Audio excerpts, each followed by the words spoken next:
Ok, así es. O sea, tenemos muchas cosas de la Sí. célula, pero pues para comenzar, ¿qué es la célula?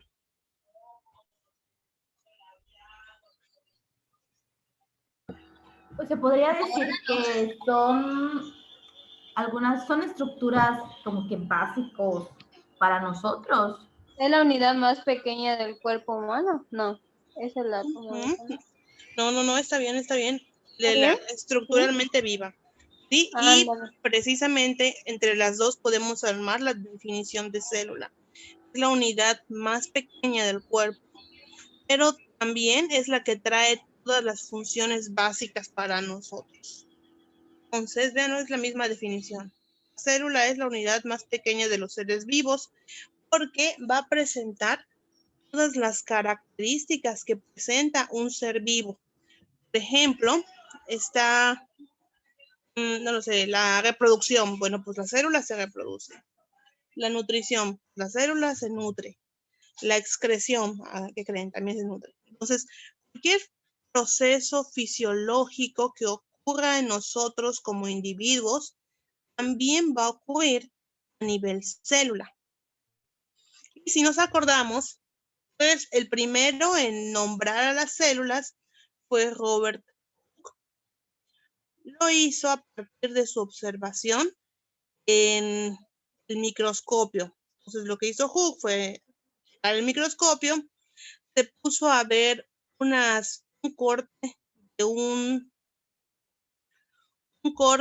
de un corcho.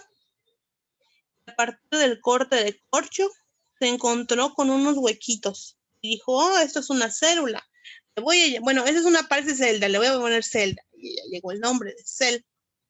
Existen un montón de tipos diferentes de células. Por ejemplo, nosotros como personas tenemos diferentes células en los ojos, en el corazón y en la sangre, etc. Entonces, eso es solo para que nos mencione la importante diversidad que tenemos de tipos de células. Sin embargo, para su estudio, para la facilidad de su estudio, normalmente las dividimos en dos tipos, células procariotas y células eucariotas. Más adelante está la etimología de cada uno. A pesar de que podemos diferenciar la célula procariota de la célula eucariota, todas las células, no importa en dónde estén, de qué estén hechas, de qué bicho sean, no importa nada. Todas las células van a contar con tres estructuras básicas. La membrana plasmática, también conocida como membrana celular, el citoplasma, que es todo el juguito que está dentro de la célula, el líquido, exceptuando al núcleo, y el núcleo. Entonces, básicamente, nuestra célula va a tener tres cosas. La membrana que la separa del medio externo, el citoplasma, que es todo lo que está dentro de la célula, y el núcleo, que es donde está el material genético. Esto es independientemente de si la célula es bacteria, es arquea, es un hongo, es de humano, es del ojo, de lo que ustedes quieran. Esta va a ser su característica. Vamos a comenzar entonces con la célula procariota, que nos importa todavía un poquito más, pues por ser el principal patógeno con el que nos vamos a encontrar en un principio. Esta célula procariota viene del nombre pro, que significa antes de, es una etimología griega, y carión. Carión significa el núcleo. Entonces la célula procariota literalmente significa antes del núcleo. Aunque hay algunos investigadores que pelean porque en realidad carión no significa núcleo, sino que significa yema de huevo. Pero es como un sinónimo en estos casos.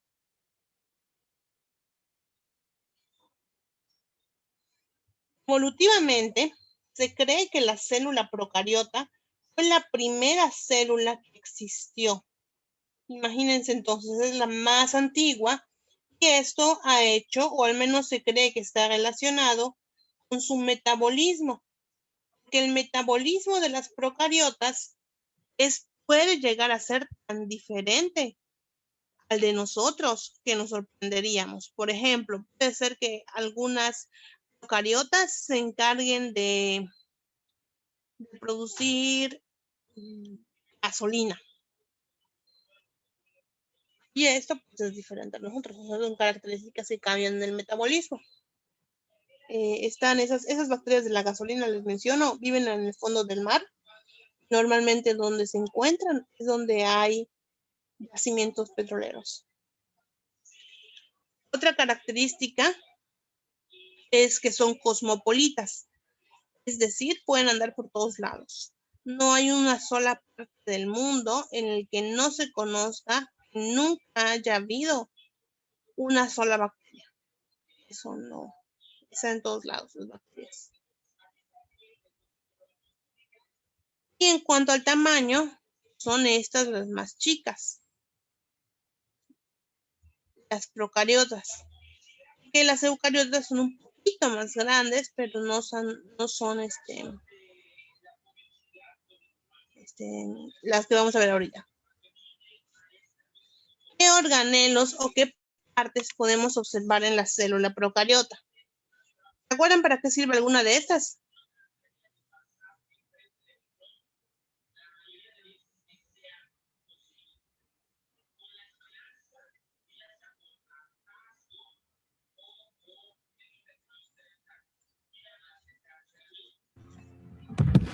Pues lo del material genético es lo que contiene prácticamente el ADN, ¿no? Así es. Exactamente. Y la pared celular, pues es la que cubre todo lo del... Ay, o sea, todo es como que su pequeña capsulita de la célula. Así es, muy bien. De hecho, vamos a comenzar hablando de la Y pared. el citoplasma es el líquido, que es como la gelatinita Así de es. la membrana. Sí, es un relleno cremoso. Bueno, muy bien, entonces sí tienen algunos recuerdos. Bien, vamos a comenzar hablando de la pared celular. Y no es porque sea más importante, solo porque está más afuera.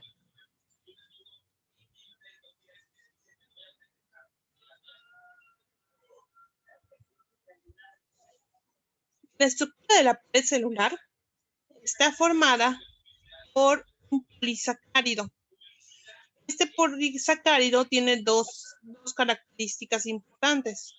La primera es que, para comenzar, está formada de polisacáridos, o sea, de carbohidratos muy grandes, tienen una cantidad importante de carbonos. Este polisacárido es al mismo tiempo resbaloso y al mismo tiempo pegajoso. ¿Por qué? Porque por una parte va a permitir que a las células se les resbalen los patógenos en algunos casos, y por otra parte va a obligar a que algunas de las eucariotas, o cualquiera que no sea patógeno también, no se mantenga cerca, no lo pueda atacar. Por eso es como doble membrana. Una parte se defiende para poder comerse mejor a su enemigo. De otro lado, se defiende para que él no se lo coman bien. Por eso es resbalosa y pegajosa. Tiene que tener ambas características. ¿Y de qué está hecha? Bueno, hay una diferencia entre las arqueas y las bacterias. ¿Qué son las arqueas? Son unos microorganismos que físicamente se parecen muchísimo a las bacterias. Sin embargo, la diferencia se encuentra en que las bacterias van a tener su pared celular de lipoproteínas, además del polisacárido. Mientras que en el caso de las arqueas, además del polisacárido, van a tener peptidoglicano. Es importante esto porque las células procariotas van a realizar su parte de su metabolismo en esta zona de la pared y la membrana celular.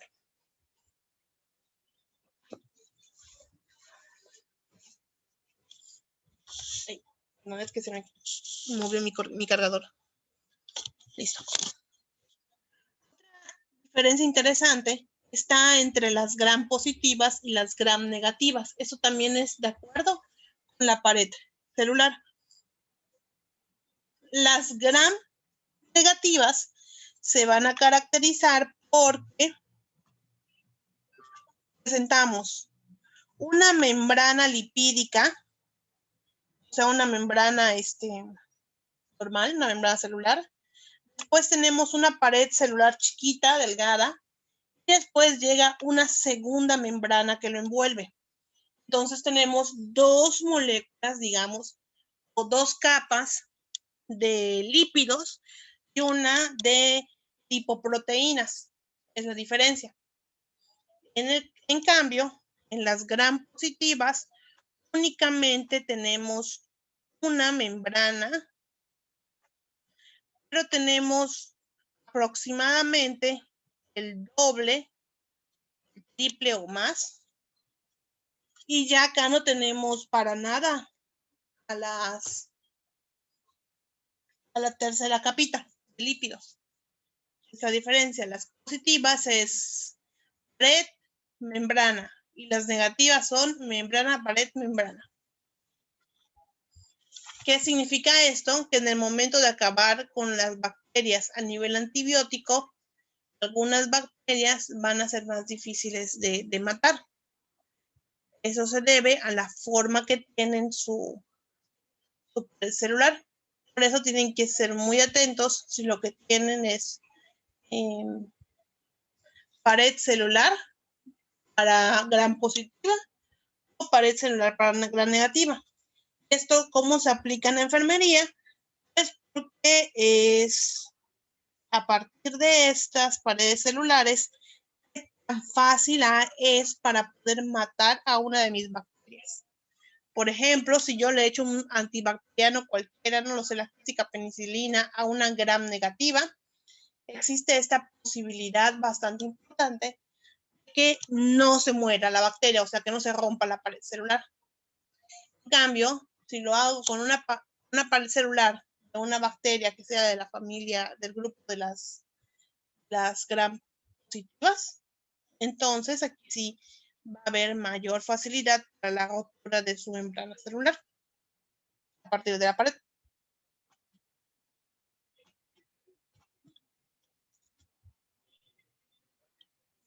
Alrededor de nuestra pared celular o de nuestra membrana se van a formar ciertas estructuras anexas.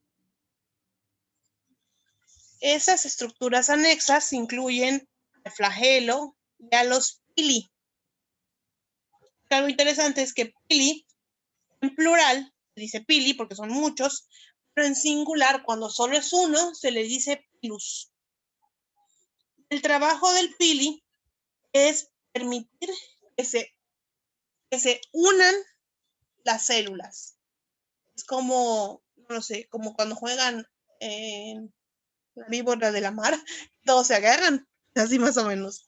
Para eso sirve la pili, para que puedan agarrarse dos bacterias juntas. Mientras tanto, el axón va a tener como función la misma que tiene el flagelo. O sea, va a permitir que se puedan mover. Acá algo bien padre que hacen las bacterias es un tipo de reproducción, o al menos una comunicación celular más bien. Pareciera que es reproducción celular, pero no se reproducen en realidad, solo se comunican entre ellas. Eso lo hacen así. Entonces vemos que los pili se alargan, los pilus se alargan y se van a unir con otra bacteria.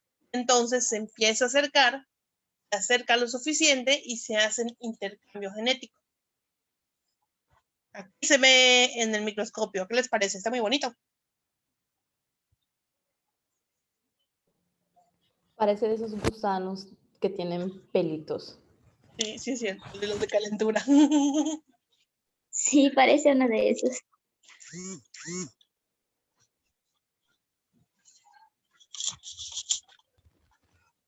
Bueno, pues este mecanismo está bien padre, porque esto es lo que permite que las bacterias puedan enterarse de la información ambiental que tienen. Por ejemplo, ustedes pues están en el área, me imagino que saben de la resistencia bacteriana, ¿no? ¿Han oído hablar de ella?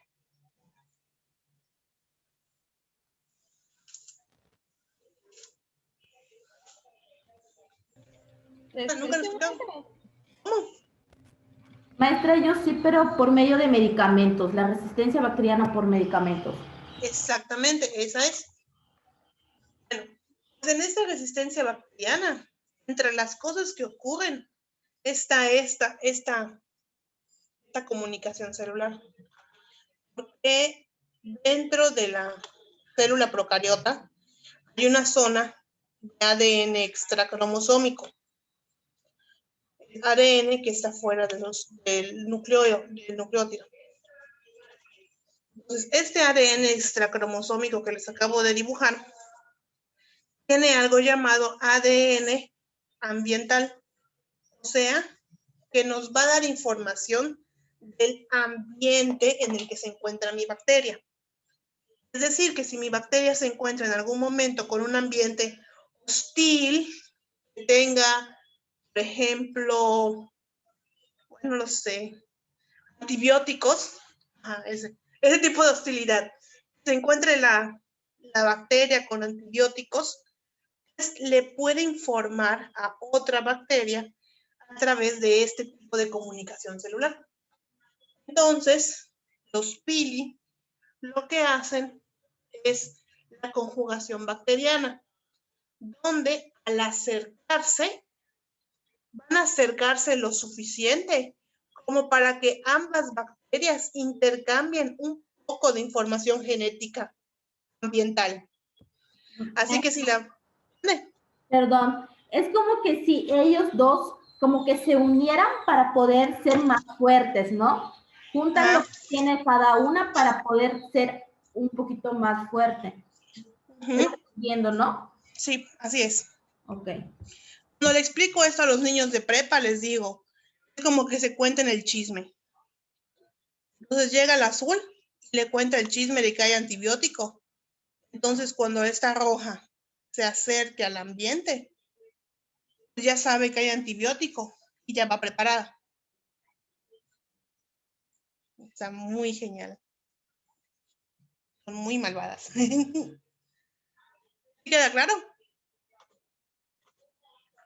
Sí.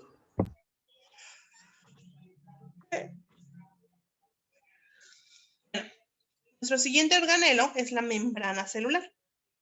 La membrana celular también se conoce con el nombre de membrana plasmática o membrana citoplasmática. Cualquiera de los dos nombres es correcto.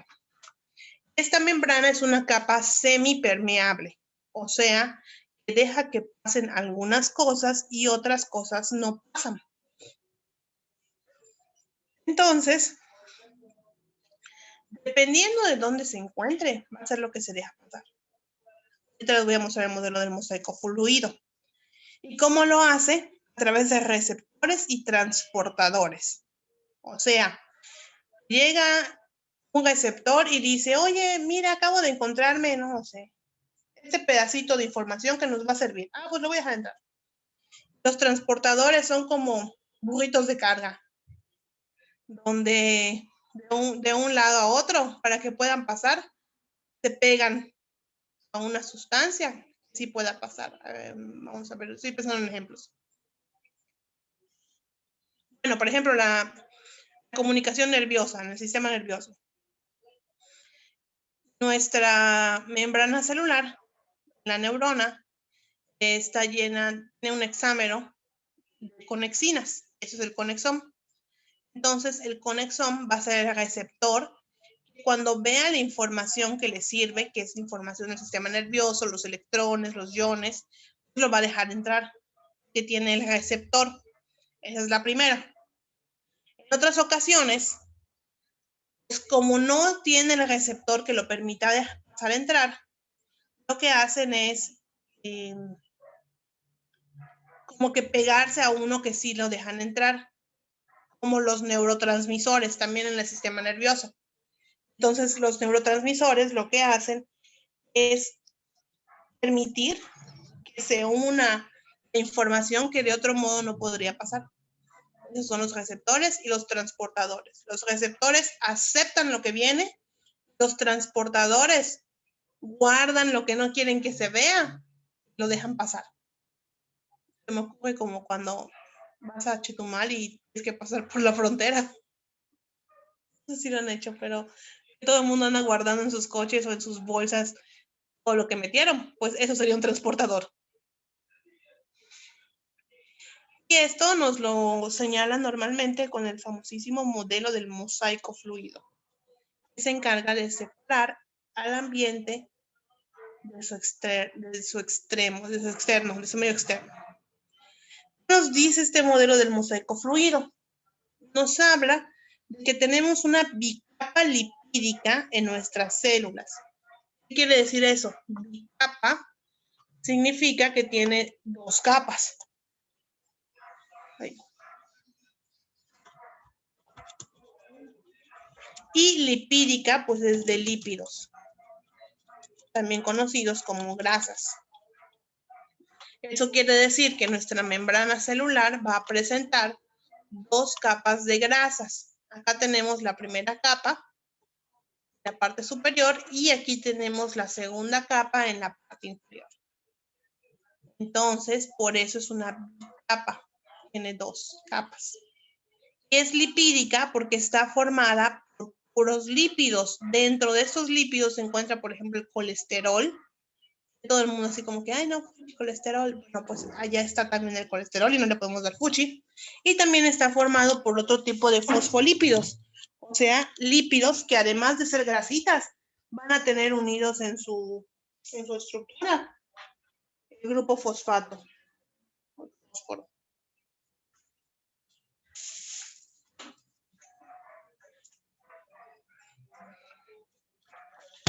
Y estos lípidos, ¿vieron bioquímica? Sí, maestra. ¿Vieron cómo es la estructura de los lípidos? ¿O ya se les olvidó? Se podría decir que yo por mi parte ya se me medio olvidó. Okay. Químicamente hablando, el lípido va a tener aquí una cabecita. Es una molécula cíclica. Esta molécula cíclica se va a pegar una cadena de carbonos. Son esas patitas que tiene acá. Pero en una zona, lo normal de los carbonos es que se enlacen con puro enlace simple, como este que está viendo acá, carbono, gallita, carbono, gallita. Pero justo aquí, donde estamos, hay como que una normalidad. Esa anormalidad es que en vez de tener carbono simple, unido por enlace simple, de pronto les aparece un carbono con doble enlace. Es este que tenemos acá, un doble enlace. Cuando tenemos un doble enlace en nuestros carbonos, le cambia la dirección y en vez de que esté así rectecito, le sale como que un costadito. Así queda el fosfolípido. ¿Esto qué tiene que ver? Pues resulta en la cabeza es una sustancia hidrofílica, o sea, tiene carga eléctrica.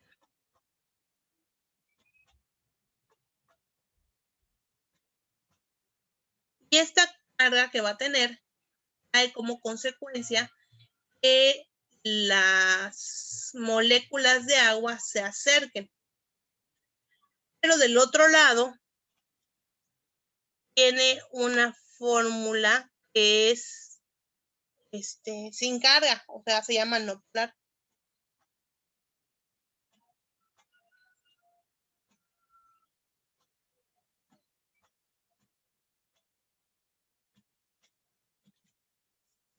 Bien, bueno, esta no polar pues, no tiene carga eléctrica y no puede acercar a nadie. Entonces, como no puede acercar a nadie, pues tampoco puede acercar al agua. Y nadie se pega allá. La consecuencia es que el agua, muchas sustancias que son polares, van a poder pegarse a la cabecita. Lo suficiente como para que las cabecitas que tenemos acá se diluyan en el agua. O sea, no las vemos tal cual. Mientras que las colitas son hidrofóbicas porque no van a dejar que se pegue nada.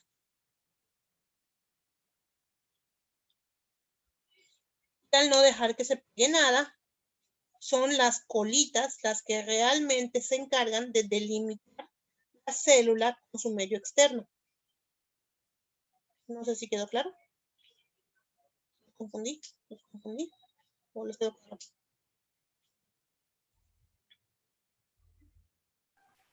Lo último, maestra, lo último me confundió. Okay. Lo último. No sé si tengo acá. No, no tengo acá. Tengo mi ejercicio de líquidos.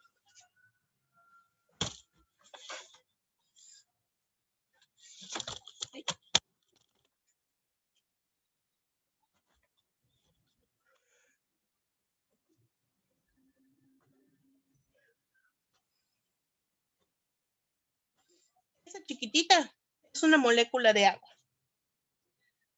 Normal. Y en esta molécula de agua, lo normal es que como tenemos una parte más grande, nuestra parte positiva, se juntan las negativas. Como en todas las reacciones químicas tenemos una parte más positiva, que es la que va acercando a la parte negativa. Pero los lípidos no tienen esto. Los lípidos van a tener su cabecita y unas colitas.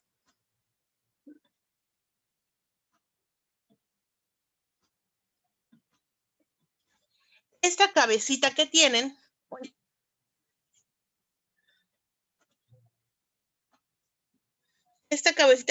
va a ser positiva. Entonces, positivo se enlaza con negativo. La cabecita va a atraer al agua. Pero las patitas no tienen carga eléctrica.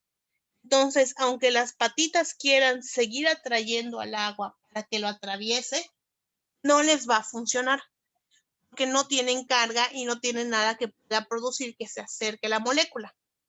Entonces, la consecuencia va a ser que al final las cabecitas hidrofílicas van a poder diluir un poco de agua, pero el agua no va a poder pasar más allá de las colitas hidrofóbicas, a menos que tenga algún transportador que le ayude a pasar.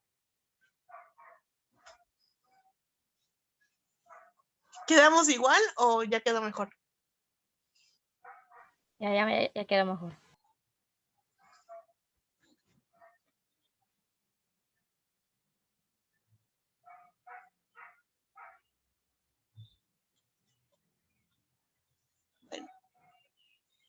¿Qué hacen entonces las que no pueden pasar?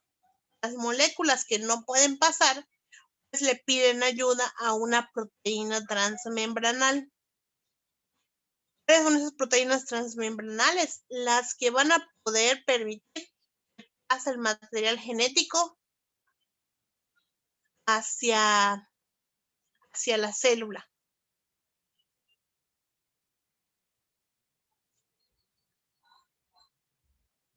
También tienen un canal de ingreso. Es el que les mencioné que dependiendo de la célula puede llevar otros nombres, pero incluye a la exoquina.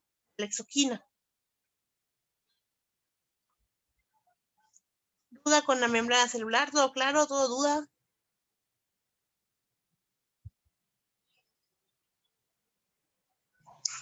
Ahí vamos, maestra. Uy, es que sí estoy bien.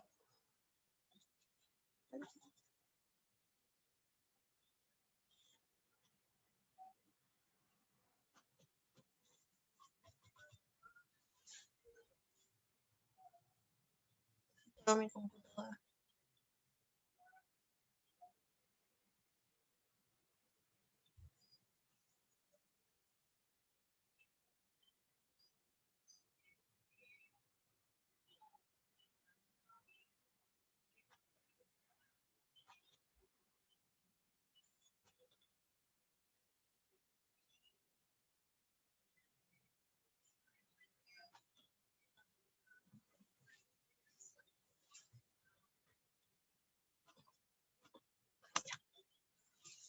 Bien. Ahora el mesosoma. Dentro de nuestra membrana celular se forman como que unas agujitas, estas que están acá.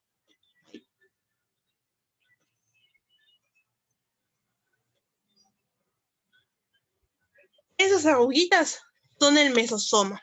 Son unos pegamientos, unos extremos, unos, como ya no hay más espacio para que se vayan, se empiezan a pasar.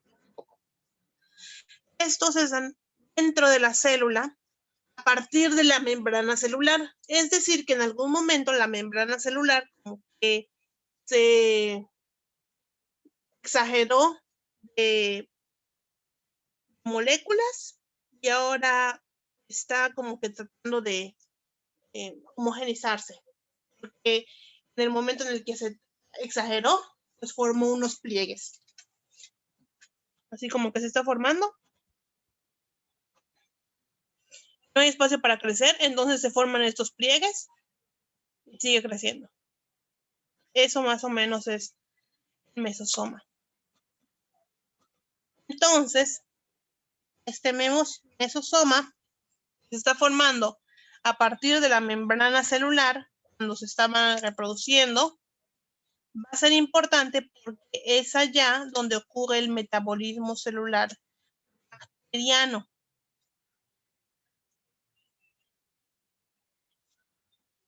Nada más el bacteriano, no lo olviden.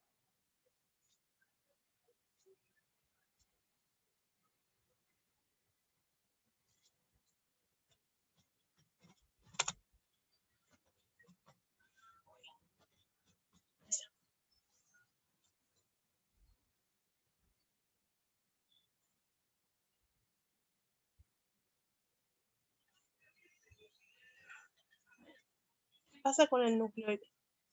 El nucleoide es el material genético. Si se acuerdan, hace unas diapositivas teníamos que toda célula tiene citoplasma, material genético y membrana celular.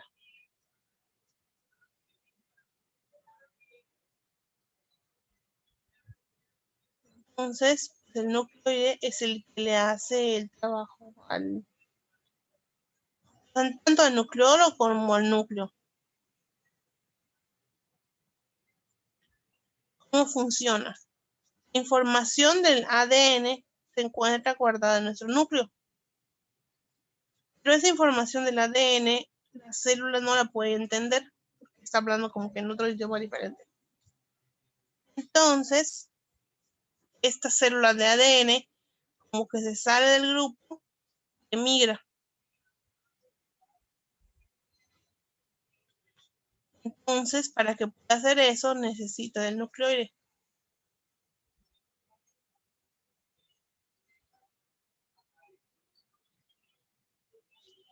Ese es el que les mostré que va a tener la conjugación bacteriana cuando se forme. Ya bien. Ya va a favorecer todavía más la reproducción.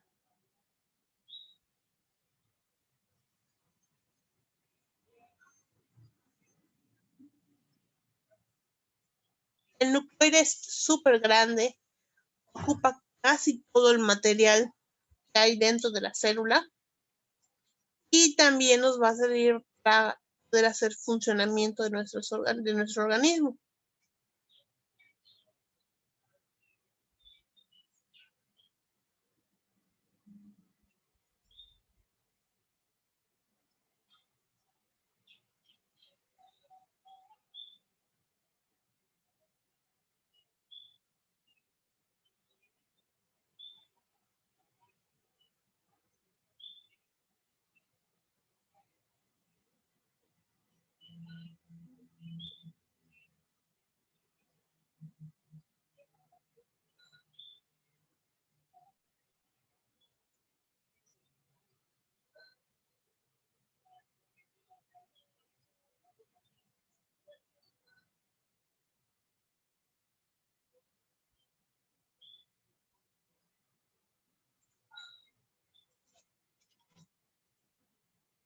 Ahora tenemos el plásmido. El plásmido también es ADN bacteriano, pero tiene una diferencia, es extracromosómico. O sea que si el nucleótido teníamos toda la información genética en un ladito, en el caso del plásmido se sale de ese ladito y se va aparte, porque le caen mal todos. Entonces, por eso se considera como solo una molécula. Entonces, pensaron, ¿cómo será el material genético de tal persona? O algo así. Se dieron cuenta de que este material genético era el que se podía compartir. Además, se dieron cuenta de que era circular.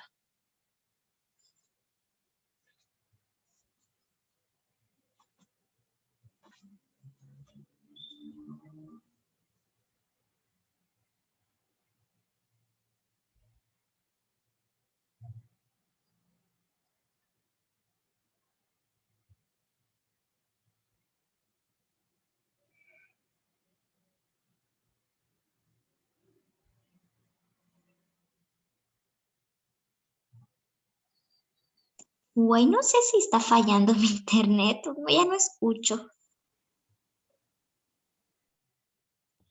No eres la única, yo igual lo escucho. Así es, también a mí. ¿Dejaron de escuchar? Sí, Sí. desde hace rato, desde que estaba